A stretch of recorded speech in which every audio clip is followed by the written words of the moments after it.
You're listening to Maximum Medicine Radio with host Doc Martin. Stay tuned in or call in. You won't want to miss what's happening next. How do you step into your maximum potential? How do you connect your spiritual drive with your physical path? Stick around as Doc Martin takes listeners on a journey through the seen and unseen, the accepted and the unbelievable.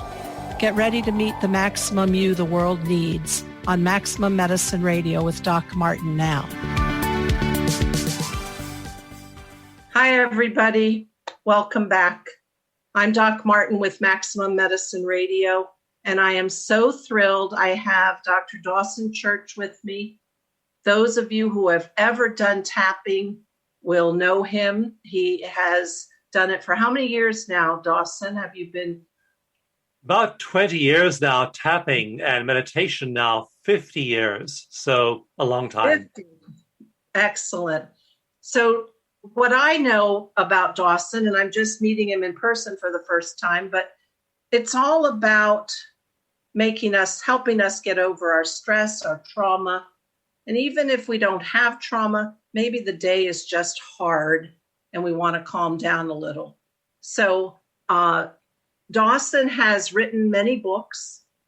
He wrote a book several years ago, The Genie in Your Genes, which I have yet to read, but it's about basically how your thoughts can change the milieu outside of your DNA, but that's where all the downstream processes happen. And along with that, I'm reading now his book, Bliss Brain, which, by the way, I love. I'm about a third of the way into it.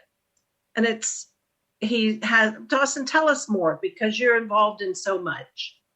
Well, they really do form a continuum. So I wrote Genie in Your Genes after I'd worked intensively for a few years with Dr. Bruce Lipton. And Bruce's brilliant book, The Biology of Belief, talks all about how our beliefs, our thoughts, these are intangible things out there. And he argues that these intangible things, just thought and belief and ideas, can literally be affecting ourselves. And he gives a lot of examples there.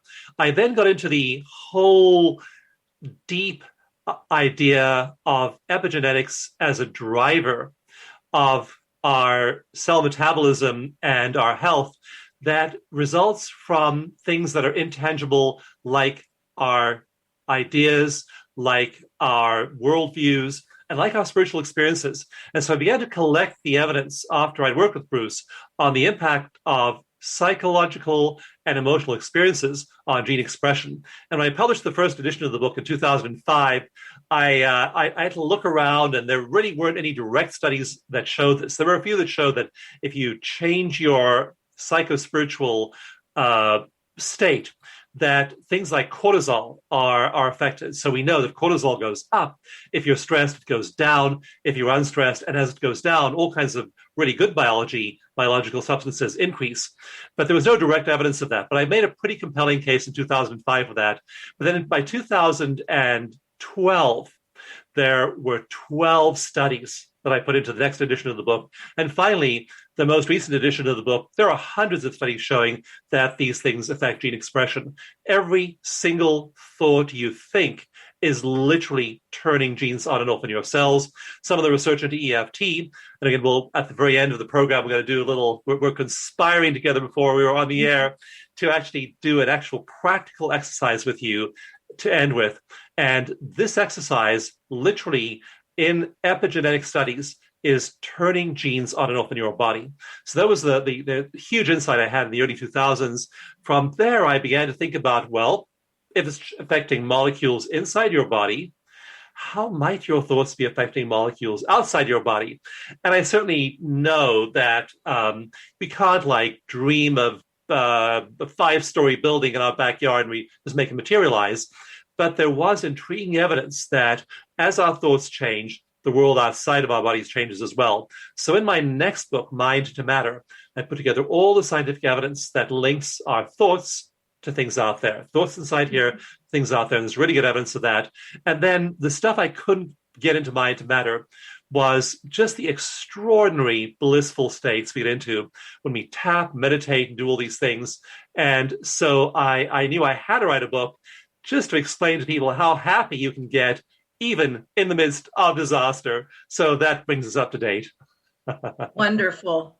And I love many things about all this, but one of the things I love is science has been so slow to find ways to actually show what we have, at least spiritual people, mystics, people who meditate have known. They've experientially known it. The ancient medicine men and women knew it. And nowadays in our modern technology, oh, well, we don't have a blah, blah, blah study, blah, blah, blah. And what I love is now we're finally starting to get some pieces directly. And for me, it's to satisfy those who need the clinical trials. I personally don't. I've experienced things enough that for me, that's my own internal science. But so I love to see that. And when is that coming? Yeah. Mind to matter. And then there's an old Gnostic saying, dates back more than 4,000 years. It says, to the person who has had the experience, no explanation is necessary. To the person who has not had the experience, no explanation is possible. So you're right. We have these experiences and we just change. I mean, the person who's had a revelation experience, the person who's hit a mystical peak and then suddenly find their whole life changing as a result of that mystical experience. These experiences are utterly transformative. There's a cool literature. I won't get too deep into this here, but there's a cool literature of people who have instantaneous experiences of change. Like there are people who will have an epiphany and suddenly they quit smoking, or they will have a meditation that's really profound and they'll meet some kind of spirit animal or spirit guide and they'll quit using drugs, or they will quit binge eating, or they will quit some lifetime habit they've had, just like that.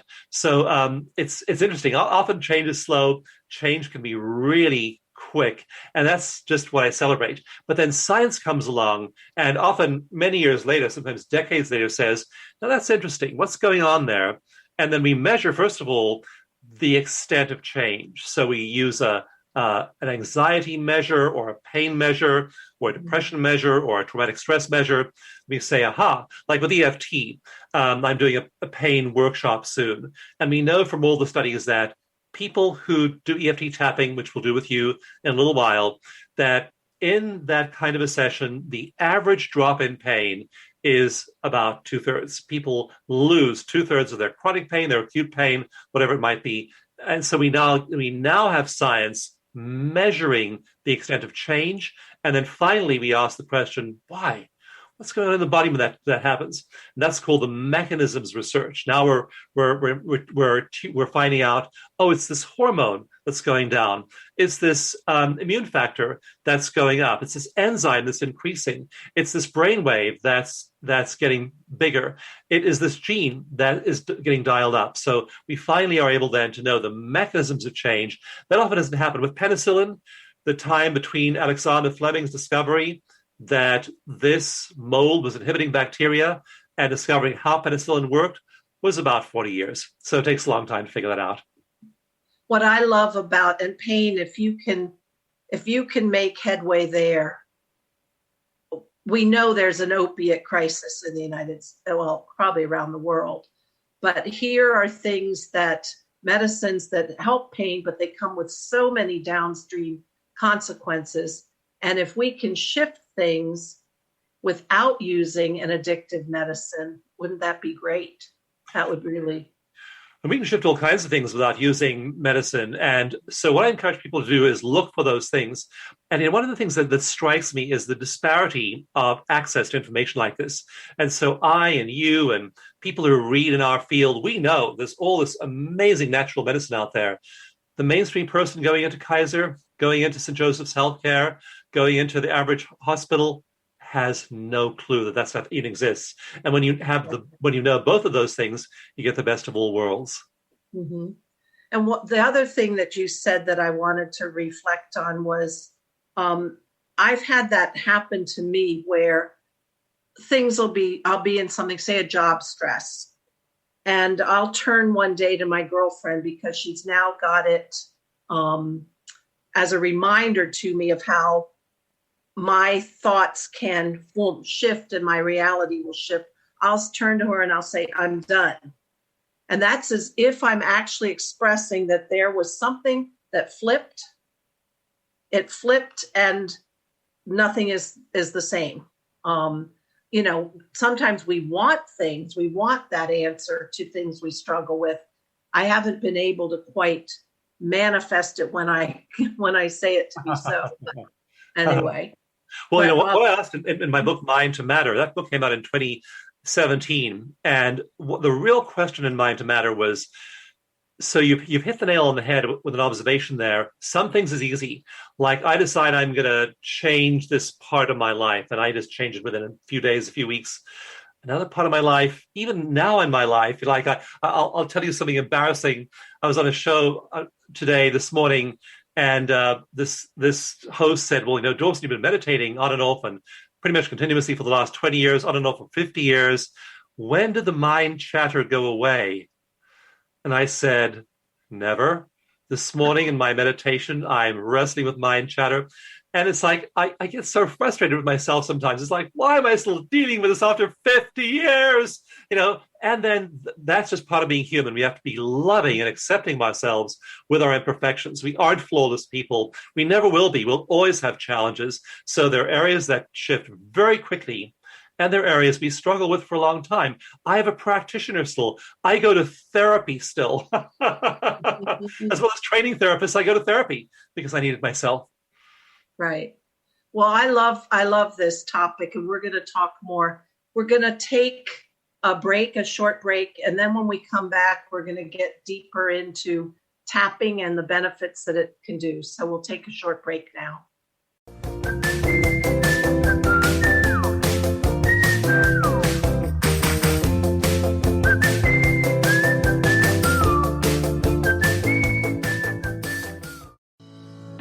Learn how to RISE in business by being confident on video. Confidence coach Susan Axelrod and online business producer Pam Sullivan have teamed up bringing you a new podcast, Webcam Confidence for Women. Tune in live every first and third Friday at noon Pacific, 3 p.m. Eastern, and stay for an open virtual presenter studio session. Offering attendees confidence on webcam, a must-have skill for every woman in business. For more information, visit volutionvirtual.com/studio. When was the last time you had that feeling that you knew something, but you couldn't explain how you knew it? How powerful would it be for your life and business if you could consciously tap into that magic within you? What if you could remember that there's something supernatural about you? Tune in to Absolute Alignment with Christelle Biga when success feels easy. Every first and third Friday at 1:30 p.m. Pacific, 4:30 Eastern on TransformationTalkRadio.com. Hi everyone, I'm Dr. Pat. Hey, are you loving Shades of Spirit Radio? Well, mark your calendars. Shades of Spirit goes live in a new time spot every Wednesday at 5 p.m. Pacific time on TransformationTalkRadio.com. What? Yeah, you heard that right. Psychic Medium Jamie and Spirit Walker Nicole, 5 p.m. every Wednesday. Live readings, giveaways, oracle cards, and lots of fun. So be there. Call into the show at 1-800-930-2819 and visit shadesofspirit.com. Hi, everyone. I'm the host of Nothing But Now, Mindful Living with Dr. Mary Angela McGuire on Transformation Talk Radio. I share ideas, insights, and tools you can use to release yourself from fearful and negative thinking and live from a place of clarity and confidence. Please join me in each show where we challenge ourselves to change together. Please go to my website, McGuireLifeCoach.com. That's McGuireLifeCoach.com. See you next time. Are you feeling the complexity of life? Do you feel that urge to step into something greater? Tune in to Nailed It Radio. Find your simplicity within your complexity with me, life coach Carrie Nail. Tune in each month on TransformationTalkRadio.com to discover what it means to use your full power to be the best version of yourself. Imagine stepping into the energy of saying yes to yourself and knowing you nailed it. For more information about me, visit CarrieNail.com.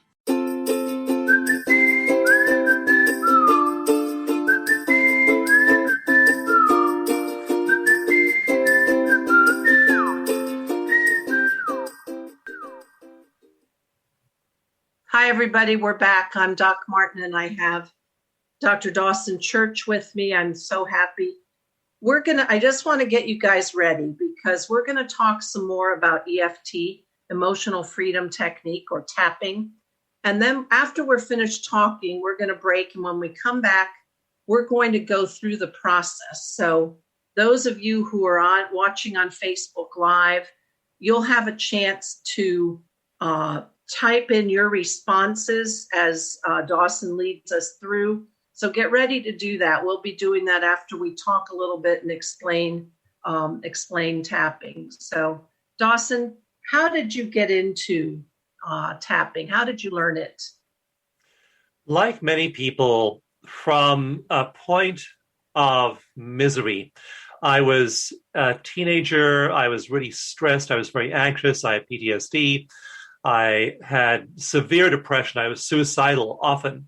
And I just was so miserable. I tell the story in my book, Bliss Brain, how one day when I was 15 years old, I walked past a full-length mirror, and I just stopped and stared at myself in the mirror.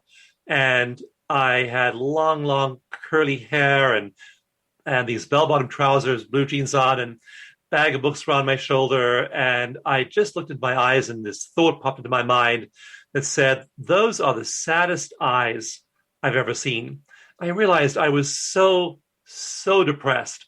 I had to fix myself. So I went and joined a spiritual community, lived communally for a number of years on and off for the next 15 years or so.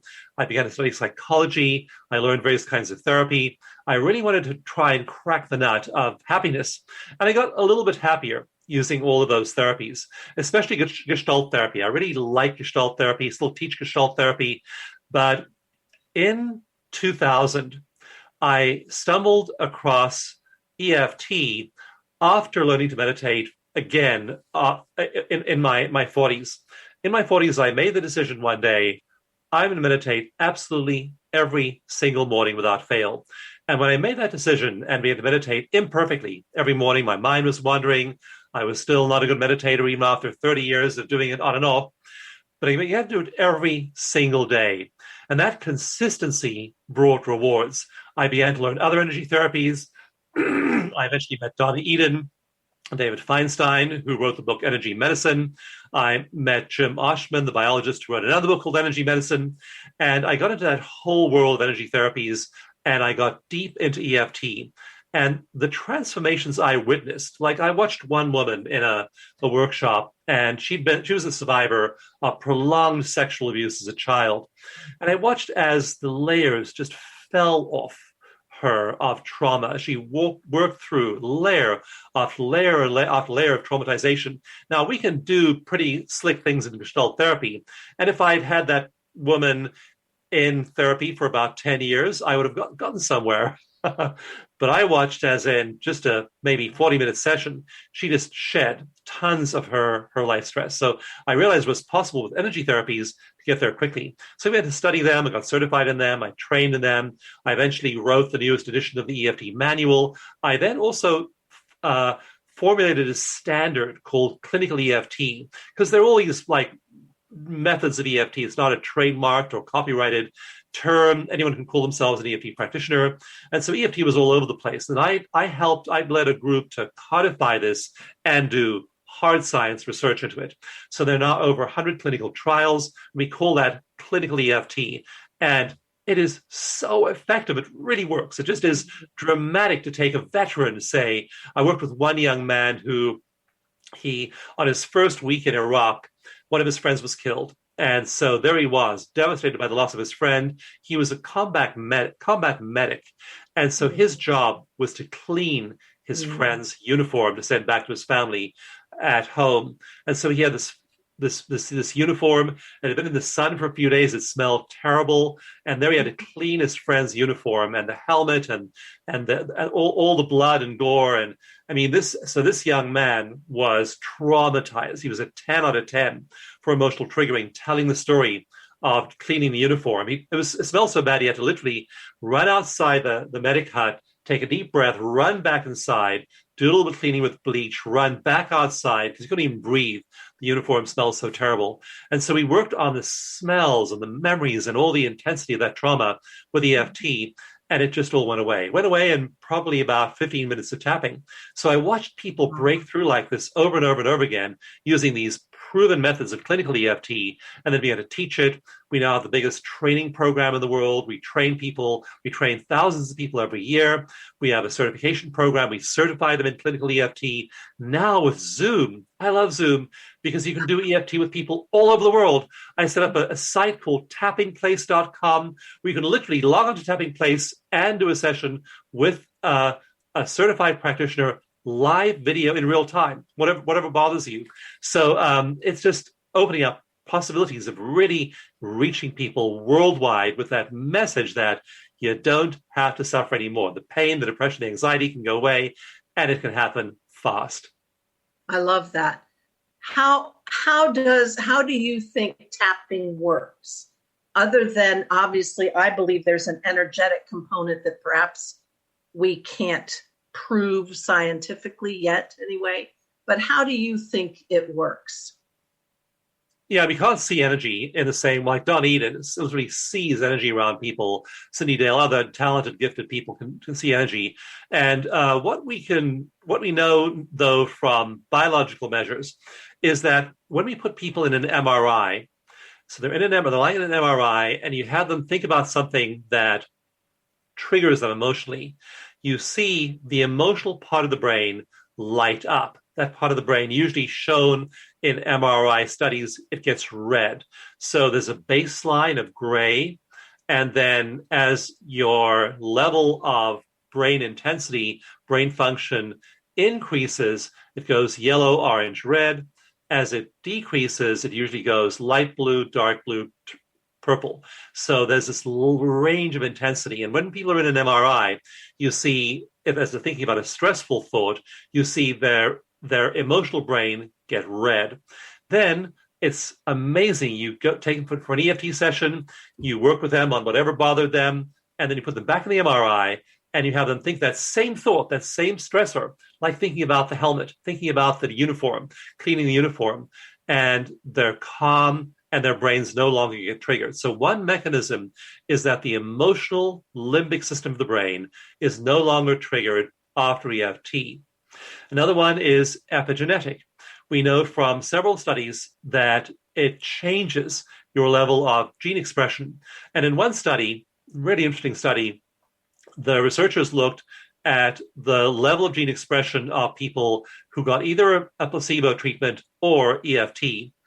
And nothing happened after the placebo, but after an hour of EFT, 72 genes were dialed up in function. So the function of 72 genes increased, including genes that combat throat cancer, rectal cancer, breast cancer, prostate cancer, genes that combat cognitive decline, genes that protect our skin from the sun's ultraviolet rays.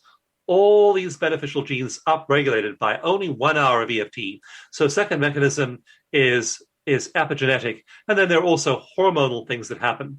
And so levels of stress hormones like cortisol drop. They actually drop quickly and fast and a lot dramatically. And when they drop, the cool thing about our body systems is as stress goes down and the relaxation response goes up, then all kinds of beneficial things happen, like immune function increases, cell metabolism increases. So in one study we did, we found that cortisol over the course of a week dropped by 34% after EFT. Immunoglobulins, which are these molecules, antibodies that protect our cells from coronaviruses, those immune antibodies rose over the course of the week by 113%. So as cortisol goes down, immunoglobulins go up. And so we're now tracing, and these again are called the physiological mechanisms of action by which EFT has its effects. And are the tapping points sending particular energetic signals? Are you activating a certain neural loop? They are the endpoints of acupuncture meridians, and you can measure them. So we have little instruments that measure galvanic skin response. You can actually measure where they are on the body. And so we know that they're in the position shown on those ancient acupuncture points. And so when you tap on those particular points, people's stress levels go down. Research has been done as to whether you can tap on sham points and how those compare to real points. And the result of that research showed that tapping on sham points has some effect. Tapping on the real points has more effect. So those acupuncture meridians aren't easy to measure, but they are possible to detect them with certain instruments. And when you tap on them, we find that people's stress levels go down. And then again, all those other things like heart rate variability, gene expression, brain waves, and brain function changes as well.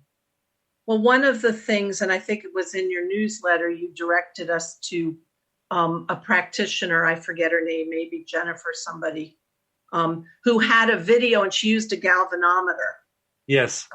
Where she actually showed that, this is the spot because watch, and she showed the correct spots by actually showing the needle move, which I thought was wonderful. It's on our YouTube channel. Yes. Mm-hmm. So that was really good. So do you want to tell us briefly about the tapping sequence before we take a break and do the practice? Do you think if we ran through that didactically first, would that be beneficial? Yeah, we can look at where the points are. And so the body, the idea, the theory of acupuncture is that we have energy meridians in our bodies, and that these meridians have points on them. When you get acupuncture, the acupuncturist is inserting a needle at a certain meridian point, and then these meridians end at certain points. And so where you tap is the meridian endpoints. And the ones we use in EFT are, first of all, the side of the hand point over here. Mm-hmm. And again, it's just called the SOH, or side of hand point. We tap on the top of head point. This is part of the governing meridian that runs all the way down, up and down the back, over the top of the head, and ends right over here. That's the governing meridian. We also tap on the eyebrow point over here, which is where your eyebrow meets the bridge of your nose.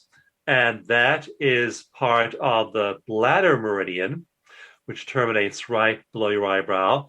This is on the side of your eye here is the gallbladder meridian. And we tap on this point, and you can kind of detect it by rubbing your finger and feeling your skull. And you'll feel this little like indentation in your skull there. That's the end point of the meridian. And under your eye is, under the pupil of your eye, there's a point, and you can find that again. If you just move your hand around on your skull, you'll feel a little hollow there at the meridian. And then again, the governing meridian end point is over here. The central meridian, or conception vessel in acupuncture, ends right below the lower lip. And that's another point we use. There's a point where the collarbone meets the breastbone. So it's right where the collarbone and breastbone come together. Then just about 1.5 inches or 3 centimeters out from that, there's a little hollow in your chest, and we tap or rub that point.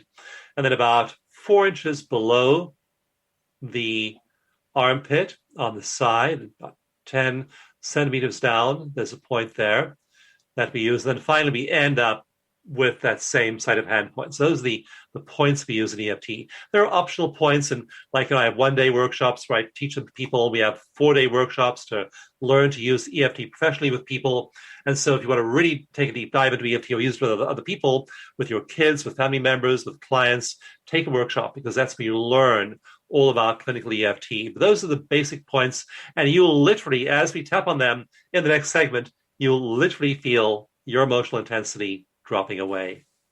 Well, I started reading, and I that's why I want to do that. I can't wait to do this practice with you, because I want to see it. But I have my real, my day-to-day job is, they say, don't quit your day job. Well, my day job is very stressful. COVID, I'm in a physician office. It's a mess. But I found, even though I haven't totally gotten the process back, just doing that is enough to break that ruminating anxiety loop that's starting about, oh my gosh, now do that.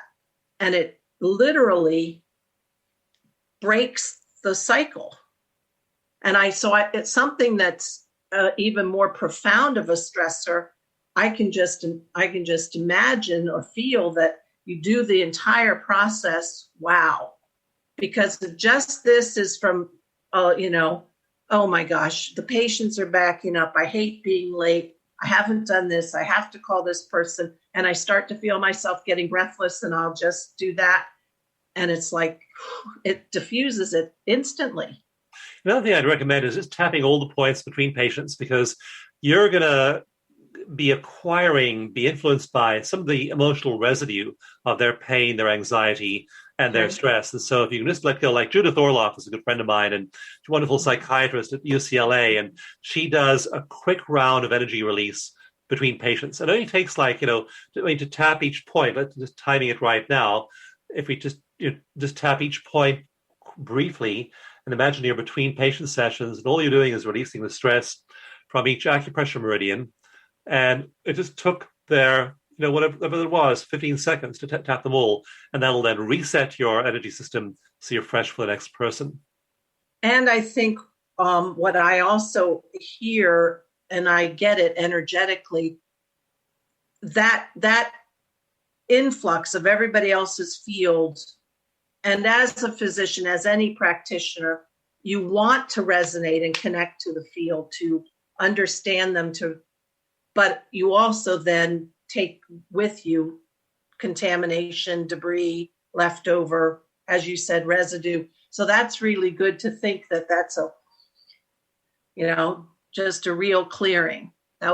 Thank you. I will do that. That'll be exciting. I did it in my way in and out of Walmart. Take this, Walmart. I'll take home the toilet paper, but sorry, not taking anything else. Not the stress. Not the stress. So anything else we need to talk about before we go and do it? A couple of things. I recommend EFT for short-term release of stress. Also, you can use it proactively and go and work on childhood stuff. Like we find that, for example, if you look at the studies into veterans who have been in Iraq or Afghanistan, and those that get PTSD, roughly 1/3 of them, and the 2/3 that don't get PTSD, the difference is their childhoods. If their childhoods were stressful, if there was abuse or neglect, they tend to get PTSD as adults. If their childhoods weren't, they're more resilient as adults. So what I really recommend people do, we all know from the famous adverse childhood experiences study that a high level of childhood adverse experiences as adults results in cancer, heart disease, diabetes, all kinds of ills as adults. So the other way to use EFT is not just to reduce stress you have temporarily, it's also to go back and work on your childhood.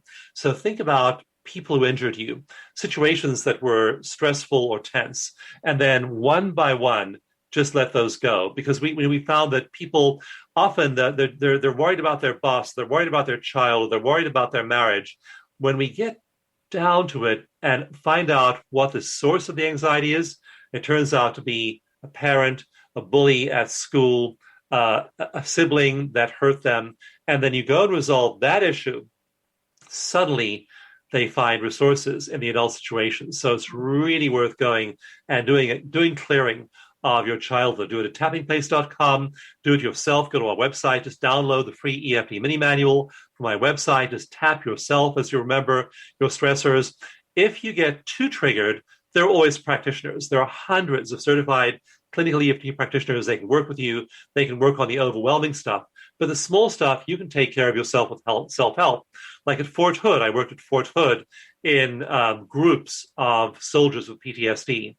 And we taught them EFT for self-help. Did they still need therapy? Absolutely. They needed that time with a psychologist, a psychotherapist, to help them through their battle trauma. But when they were faced with a traumatic situation or a trigger, they didn't have the therapist there. They had to deal with it themselves. Like one young man I worked with, he was so angry in the therapy circle, he said, I was almost late getting here because the idiot guard here at the gate of Fort Hood was taking so long to check people in. I was so angry at this guy, I could have pulled out my pistol and shot him. And I'm sitting there like, let's do some tapping on that.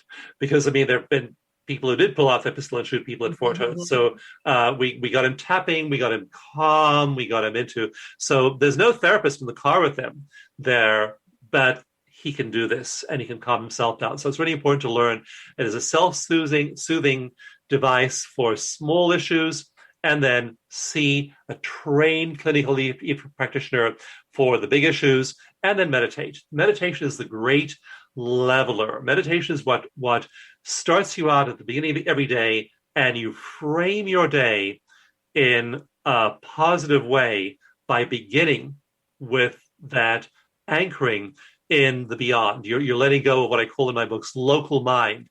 And we all have this local reality. We deal with our local selves, our local world, our jobs, our kids, our cars, our houses, our money. But there's non-local mind, and non-local mind is what makes the flowers bloom and the seasons change and the earth go around the sun. And so you want to really cultivate your relationship with non-local mind, and that means letting go of your grip on local mind and letting yourself be absorbed in that state of oneness with the universe every single day in meditation. It just makes you super happy. That's why I wrote my newest book, Bliss Brain, because I found myself becoming super happy. And I wanted to share with people, hey, you can get crazy happy.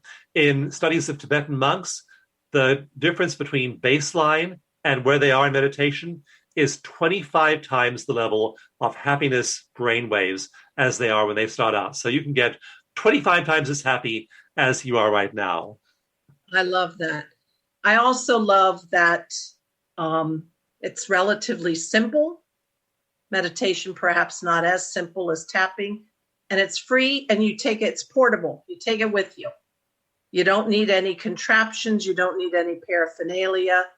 So let's just take a quick break. And when we come back, Dawson is going to show us how to do this amazing tapping technique. We'll be right back.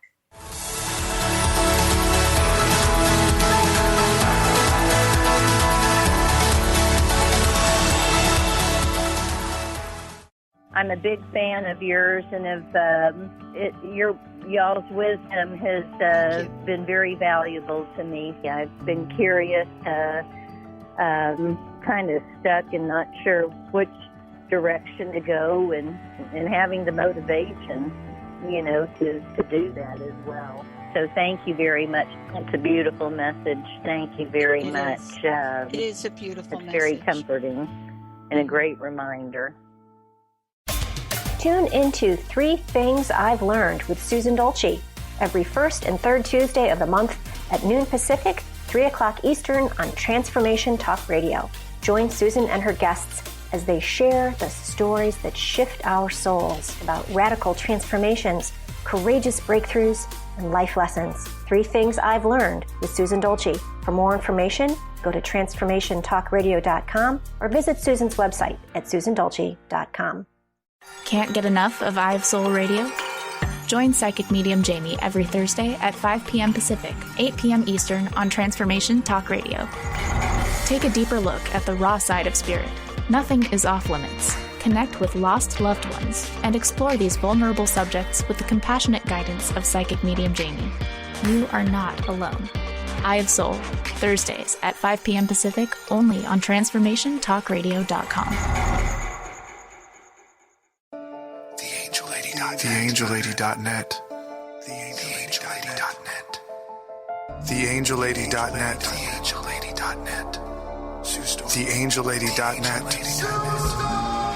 1-800-323-1790. 1-800-323-1790. Sue Storm. TheAngelLady.net. You've been listening, but are you watching? Tune in to your favorite shows on the Transformation Talk Radio Facebook page. We stream live video podcasts every day, and we love to hear from you. Leave comments and questions for the host to address live, on the air, and get to know the faces behind the voices you love. Just go to Facebook and search for Transformation Talk Radio. Yeah, yippee skippy to that, baby. Get empowered on transformationtalkradio.com.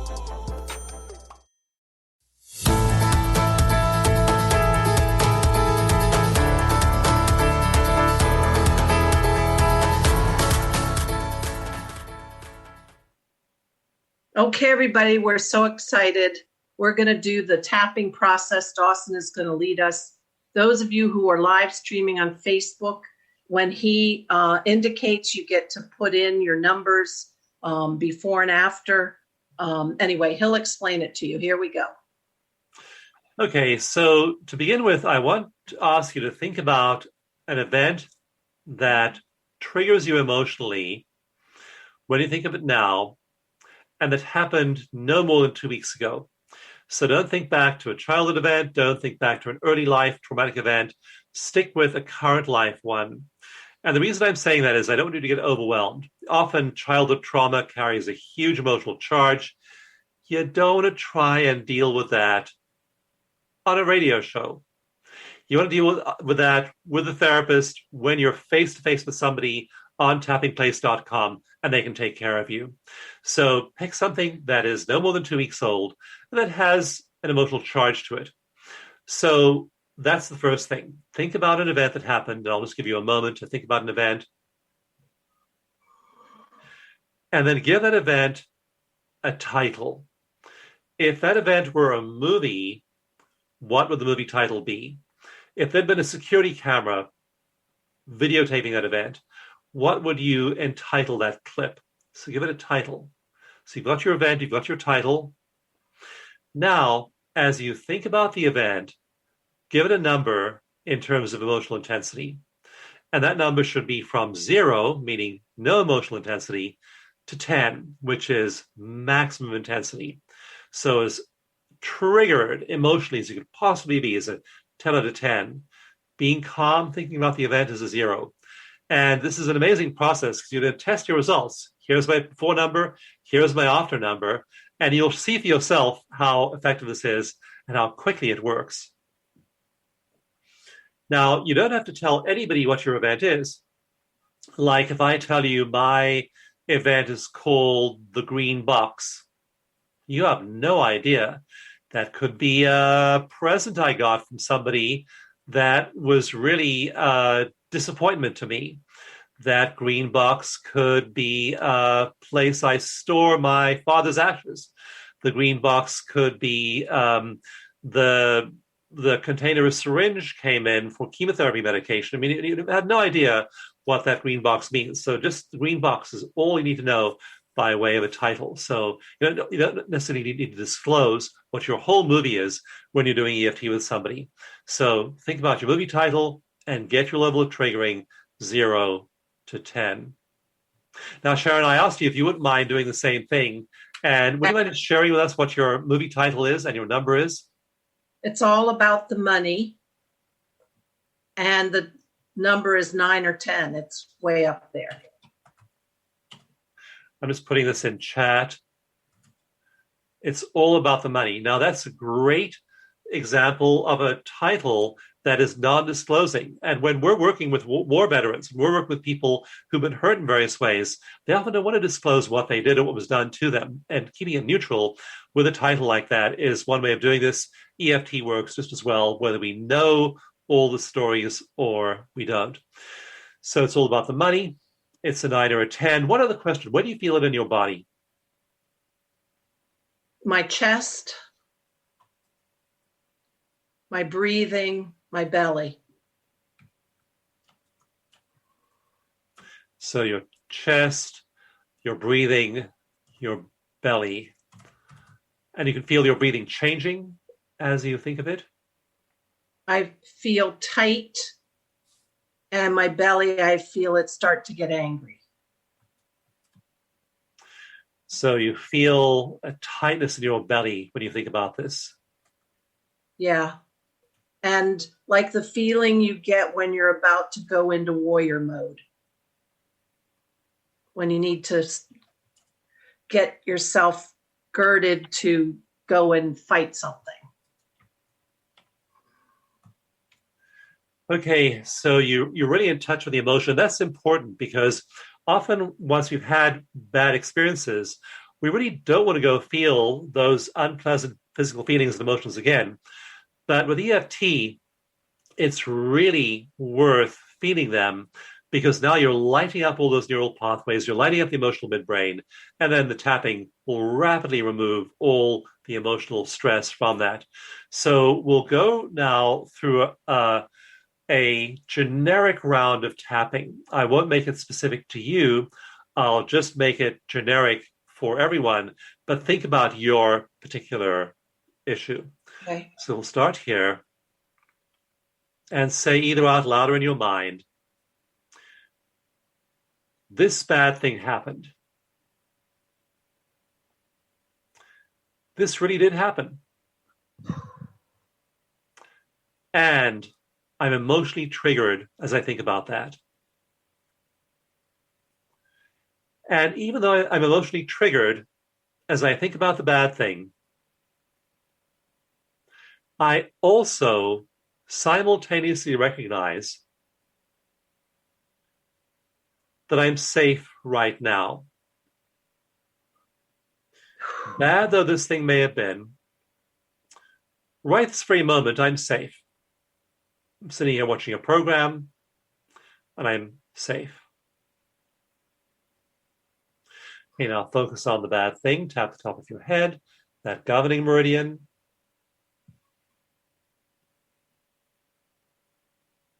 I'm safe, and the bad thing happened. That bad thing really did happen.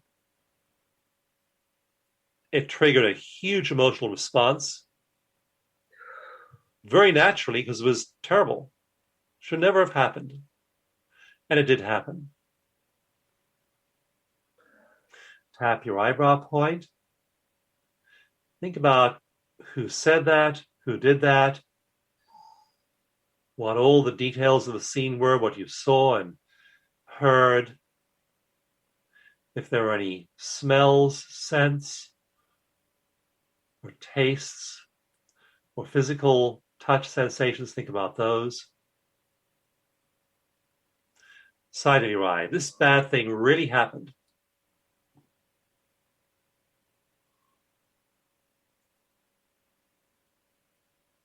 I wish it hadn't happened, but it did happen.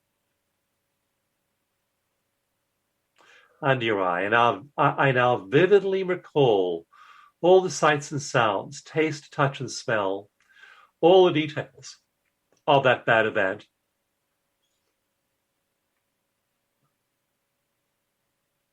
Under your nose. That should never have happened, but that did happen.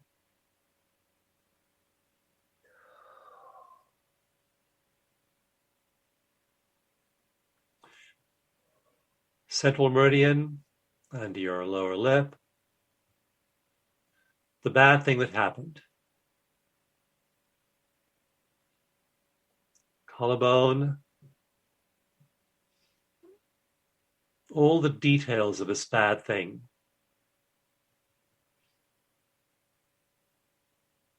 Under your arm, about 4 inches down, all the parts of that memory. Side of hand again. And even though that bad thing happened, I'm okay now. I'm safe.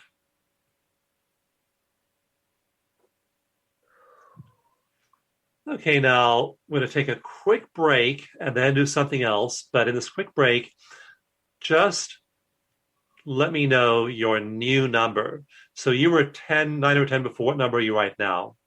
3. We want to do something else that's going to shift you. This is a way of bringing the brain into theta and delta. So the brain waves of stress are beta, this high frequency wave from 13 to 20 cycles per second. We want to reduce that and increase slow, calm brain waves. And this little trick does that. So you tap here on the back of your hand, This is triple warmer meridian in acupuncture. And then you keep your head steady, but you look up with your eyes. Don't move your whole head up. Keep your head horizontal, but just move your eyes up to look way up as high as you can, like at the ceiling. Now imagine you're looking at a giant clock. You're looking at the numeral 12. Move your eyes to 1, now to 2.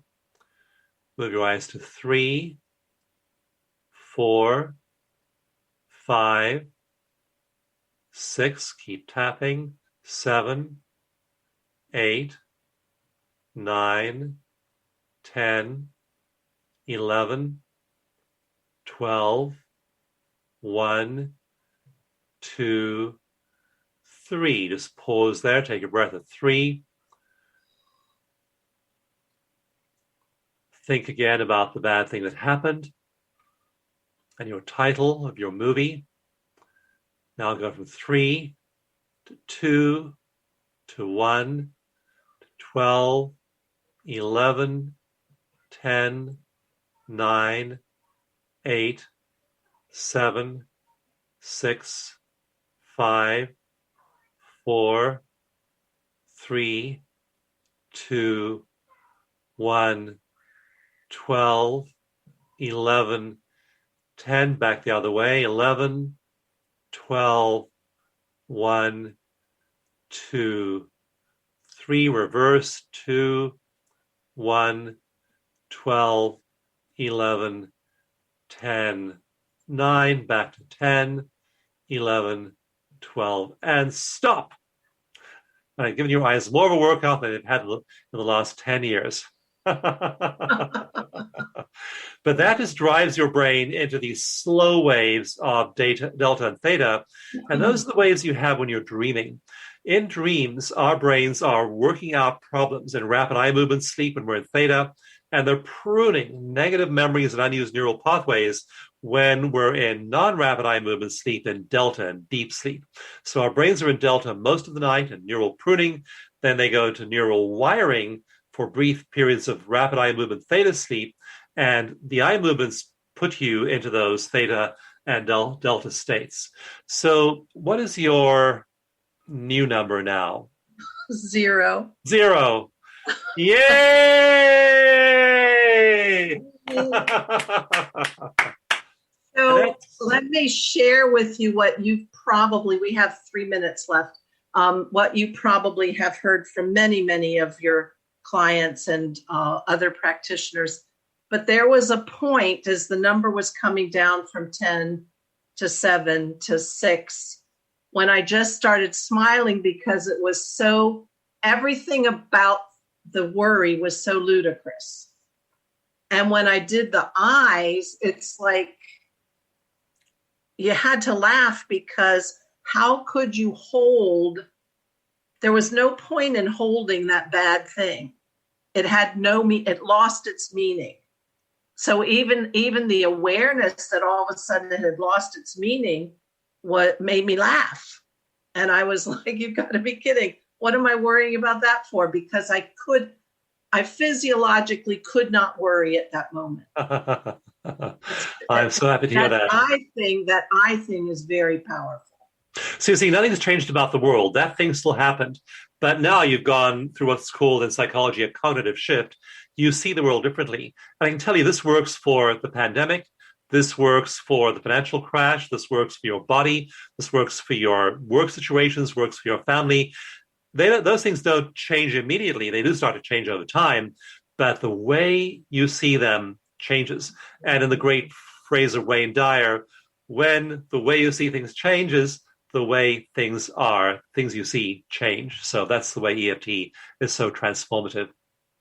And what I love that you mentioned Wayne Dyer. I'm so sorry he's not with us anymore, at least not on these planes. But when he says, what was his book? Spiritual Solution to Every Problem. Shifting it into the energetics, which I also consider spiritual. The whole thing changes, doesn't it? changes dramatically. And the solutions you come up with at that level of energy and mind and thought and non-local consciousness, when you're tuned into the universe and you're channeling and downloading all the joy and love and peace and wisdom in the universe, your whole life starts to change. So that's what meditation gives you, access to that state of oneness with the universe. You bring it into everyday life. Things start to shift. You tap away your trauma. And within a few weeks, you will see radical change. In one study we just finished, 4 weeks resulted in brain anatomy changes measurable on an MRI. Well, we have to close, which is too bad because I have really loved being with you. Thank you so much for doing all the exploration of these and getting down into the science of it. So maybe we can convince the more academic types to believe in it. Dawson, I'm so glad you were here with us, and thank you so much. It's been a joy and delight, a privilege. Thank you. Jacob, thank you. And everybody, thanks for being with us. We'll be back next month. Maximum Medicine. I'm Doc Martin. And be sure to watch this video later. It's archived on Transformation Talk Radio website. Dawson, thank you a million for being here. It's a joy and pleasure. Thank you. Thanks for having me. All right. Good night. You've been listening to Maximum Medicine Radio with Doc Martin. Tune in next time while the doc talks health, spirituality, and the impact your beliefs have on every part of who you are, body and soul. Doc Martin unpacks the challenges we face as human beings and teaches callers to open the door between the scientific and the mystical. To learn more about Doc Martin and Maximum Medicine, visit www.sharonmartinmd.com.